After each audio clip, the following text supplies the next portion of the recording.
6월 4일 금요일 하나님께서 저희에게 주시는 말씀은 시편 4편 1절부터 8절까지의 말씀입니다. 내 의의 하나님이여 내가 부를 때에 응답하소서. 곤란 중에 나를 너그럽게 하셨사오니 내게 은혜를 베푸사 나의 기도를 들으소서. 인생들아 어느 때까지 나의 영광을 바꾸어 욕되게 하며 헛된 일을 좋아하고 거짓을 구하려는가. 여호와께서 자기를 위하여 경건한 자를 택하신 줄 너희가 알지어다. 내가 그를 부를 때에 여호와께서 들으시리로다. 너희는 떨며 범죄하지 말지어다. 자리에 누워 심중에 말하고 잠잠할지어다. 의의 제사를 드리고 여호와를 의지할지어다. 여러 사람의 말이 우리에게 선을 보일 자 누구냐 하오니 여호와여 주의 얼굴을 들어 우리에게 비추소서. 주께서 내 마음에 두신 기쁨은 그들의 곡식과 새 포도주가 풍성할 때보다 더하나이다. 내가 평안히 눕고 자기도 하리니 나를 안전히 살게 하시는 이는 오직 여호와이시니이다. 아멘. 오늘은 시편 4편 말씀입니다. 이 시편 4편도 3편과 같이 개인 탄원시에 포함됩니다. 어제 탄원시의 기본 요소가 있다는 말씀을 드렸는데요. 하나님을 부르는 내용, 탄식과 탄원을 드리고 하나님께 청원하고 하나님에 대한 신뢰와 찬양을 드리는 그 내용이 탄원시에 포함되어 있다고 말씀을 드렸습니다. 시편 4편도 이런 요소들을 포함하고 있습니다. 그리고 한 가지 더 볼 부분은 이 시편 4편에 나오는 그 표현들 중에 3편에서 나왔던 3편에 나오는 표현들이 많이 나온다는 것을 알 수가 있는데요. 나의 영광이라고 하는 표현 2절에 나오는데 이건 시편 3편 3절에 나왔고요. 눕고 자다 8절에 나오는데요. 3편 5절에 나왔고 많은 사람이 말하는 모습이 묘사되어 있는데 이게 6절에 나오는 것이 3편 2절에 나오고요. 부름에 응답하시는 하나님이라고 하는 표현도 이 두 편에 모두 나옵니다. 이것은 3편과 4편이 연관성이 있다는 것을 알 수가 있는데요. 4편도 다윗의 시입니다. 다윗이 고백한 이 시편이 연관성이 있음을 이렇게 드러내고 있는데 지금 이 3편과 4편은 사실은 이스라엘 공동체에서 예배 드릴 때 사용한 시편이에요. 그것도 연관성이 있는데 이 3편의 경우에는 아침에 예배 드릴 때 그때 사용한 시편입니다. 아침에 드리는 기도, 찬양, 그때 사용한 시편이 3편이고 이 4편은 저녁에 드리는 기도 때, 저녁에 드리는 예배 때 이 시편이 사용이 됐습니다. 이런 연관성이 있다는 것도 좀 알아두시면 좋겠고요. 1절 말씀 보시면은 내 의의 하나님이여 내가 부를 때에 응답하소서. 곤란 중에 나를 너그럽게 하셨사오니 내게 은혜를 베푸사 나의 기도를 들으소서. 이렇게 되어 있습니다. 시편 기자는 하나님을 부르면서 기도 응답을 청원하는 내용으로 이 시를 시작하는데요. 시편 기자가 부른 하나님은 내 의의 하나님이다 하는 거죠. 이 호칭을 좀 잘 볼 필요가 있는데 내 의의 하나님이라는 이 호칭은 구약 성경 가운데 오직 이곳에만 나타납니다. 내 의의 하나님이라는 표현이 여기에만 나온다 하는 거 좀 알아두시고 이 고백은 나의 하나님이라는 표현과 나의 의라고 하는 표현이 지금 두 표현이 함께 지금 표현되어 있는 겁니다. 결국 이 말은 뭐냐면 같은 말이죠. 나의 하나님, 곧 나의 의라는 의미가 되는데 이 시인이 고백하는 것은 자신의 의가 곧 하나님이고 그리고 자신의 하나님이 곧 자신의 의다라고 지금 고백하는 거죠. 내 의의 하나님이라는 표현은 바로 그런 의미입니다.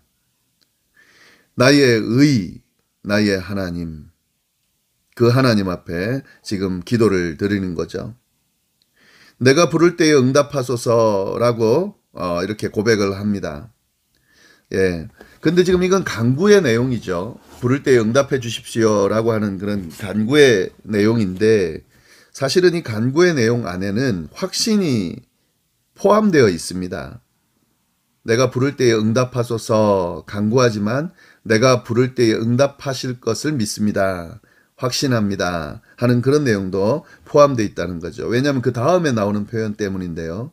곤란 중에 나를 너그럽게 하셨사오니. 예, 이건 이제 과거에 경험했던 그 고백의 근거에서 지금 이야기하는 거죠. 그 경험의 근거에서 고백하는 내용이죠. 곤란 중에 나를 너그럽게 해주셨습니다. 여기서 너그럽게 해주시다 하는 표현이 뭐냐면 히브리 원문으로 하면은요. 나에게 넓은 공간을 주셨다. 이런 표현이에요. 너그럽게 하다는 표현이. 넓은 공간을 주셨다. 이 무슨 말일까요? 마음을 넓게 해주셨다. 여유가 생기게 해주셨다. 예, 이런 표현 의미로 해석할 수 있습니다. 곤란 중에 마음이 넓을 수가 없죠. 여유가 생길 수 없죠. 근데 하나님이 그때 곤란한 중에 나를 너그럽게 하셨다는 거죠. 나에게 넓은 공간을 허락해 주셨다는 거죠. 마음을 넓게 여유롭게 만들어 주셨다는 거죠. 나를 이끌어 주시고 그 곤란 중에서도 인도해 주셨기 때문에 너그럽게 해 주셨기 때문에 내가 그 가운데서도 평안할 수 있었다 하는 그런 의미가 있습니다. 이런 이런 경험 때문에 하나님 앞에 기도하면서 간구하는 거예요. 내가 부를 때에 응답하소서. 내게 은혜를 베푸사 나의 기도를 들어주소서. 들어주실 줄 믿습니다 하는 그런 의미의 간구를 하고 있는 거죠. 예, 신앙인의 기도는 사실 이런 의미가 있는 겁니다. 신앙인들이 기도할 때에 하나님 지금 상황들 하나님 앞에 아뢰입니다.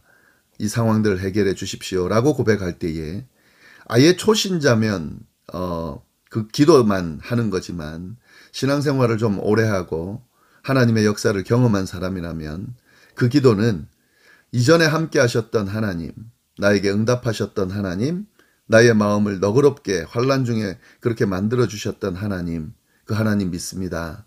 하나님 이 기도도 들어주실 줄 믿습니다. 하는 그런 확신을 가지고 드리는 그런 기도의 의미가 있다는 것, 예, 그것도 좀 잘 알아두시면 좋겠습니다. 2절부터 5절까지 말씀은 인생들을 향한 교훈을 담고 있는데요. 시편 기자가 이 시편을 통해서 인생들을 향해서 하고자 하는 이야기를 하고 있습니다. 이 인생들은 누구냐? 악인들이죠. 시인을 지금 억압하는 자들로 볼 수 있는데요.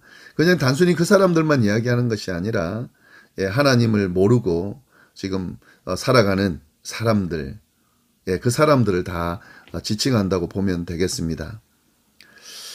인생들아 어느 때까지 나의 영광을 바꾸어 욕되게 하며 헛된 일을 좋아하고 거짓을 구하려는가.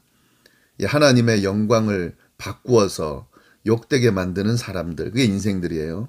헛된 일을 좋아하고 거짓을 구하는 자들, 아까 말씀드린 악인들, 하나님을 모르는 자들, 여기는 시인을 억압하는 자들 포함해서 다 포함되어 있는데요. 그런 사람들을 향해서 지금 교훈을 하는 거죠. 그러면서 이 시편 기자가 인생이 알아야 될 두 가지 사실을 알려줍니다. 3절 여호와께서 자기를 위하여 경건한 자를 택하신 줄 너희가 알지어다. 이 인생들이 알아야 될 게 뭐냐면 여호와께서 여호와를 위하여 경건한 자를 택하신 줄을 알아야 된다는 거죠. 지금 이 경건한 자가 누굽니까? 이게 지금 시편 기자예요. 그들이 억압하고 그들이 괴롭히는 그 시편 기자가 하나님께서 구분한 자라는 거죠. 구분한 경건한 자라는 거죠. 택하신 경건한 자라는 것을 알아야 된다는 거죠. 예. 그리고 그 다음에 내가 그를 부를 때에 여호와께서 들으시리로다. 그 택하신 경건한 자가 하나님께 부르짖을 때에 하나님이 그 기도를 들으신다는 거죠. 그 사실을 이 인생들이 알아야 된다는 거죠. 그러니까 지금 이 하나님의 백성들, 구분된 자, 경건한 자를 함부로 그렇게 억압하고 그들을 넘어뜨리려고 하면 안 된다는 거죠. 결국엔 하나님께서 그걸 아시게 되고 보시게 되고 하나님께서 그에 응당하는 대가를 치를 것이라고 하는 이야기를 하고 있는 거죠. 이걸 지금 교훈하는 겁니다. 그러면서 4절 너희는 떨며 범죄하지 말지어다. 자리에 누워 심중에 말하고 잠잠할지어다. 하나님의 존재를 하나님이 그 경건한 자를 택하신 자를 보호하신다는 사실을 알고 하나님 앞에서 떨면서 두려움을 가지고 범죄하지 말아라. 함부로 하지 말아라. 라고 지금 교훈해 주고 있는 거죠. 그러면서 더 적극적으로 5절 의의 제사를 드리고 여호와를 의지할지어다. 하나님의 존재를 인정하고 그 하나님의 존재에게 의의 제사를 드려야 된다. 라고 그렇게 지금 교훈하는 거죠. 의의 제사를 드린다. 하나님이 기뻐하는 올바른 제사가 바로 의의 제사겠죠. 하나님이 원하는 제사. 그리고 의의 행실로 드리는 제사가 의의 제사겠죠. 이런 의의 제사를 하나님 앞에 드려야 된다. 결국 이 말은 하나님을 인정하라는 거죠. 하나님을 받아들이고 하나님을 따르고 하나님께 제사를 드리고 하는 그 행위들을 쭉 이야기하는데 그들에게 지금 교훈하고 있습니다. 여호와를 의지할지어다. 다 맥락이 같은 의미입니다. 그리고 이제 6절 말씀 보시면은 여러 사람의 말이 우리에게 선을 보일 자 누구냐 하오니 여호와여 주의 얼굴 들어 우리에게 비추소서. 그런데 이 사람들 이 인생들이 그 지금 시인이 말하는 교훈을 받아들이지 않는 거죠. 그들이 뭐라고 그러냐면 우리에게 선을 보일 자가 누구냐 이렇게 도리어 이야기를 한다는 거죠. 하나님의 존재를 또 하나님의 역사를 부인하는 모습입니다. 누가 우리에게 선을 보이겠냐. 그러니까 시편 기자가 참 안타까운 거죠. 그래서 단식하면서 여호와여 주의 얼굴을 들어 우리에게 비추소서. 하나님 우리를 통해 우리에게 비추어 주셔서 그들에게 하나님의 존재를 좀 드러내 주십시오. 라고 단식하면서 간구하는 거죠.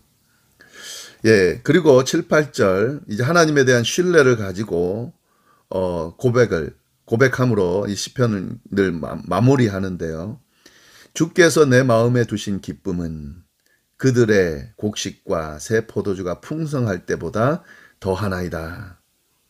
하나님께서 내게 주신 기쁨, 하나님을 나의 하나님으로 고백하고 하나님께 택함 받은 하나님의 백성으로 살아갈 때에 누리게 되는 그 기쁨은 그 인생들의 곡식과 새 포도주가 풍성할 때보다 더합니다.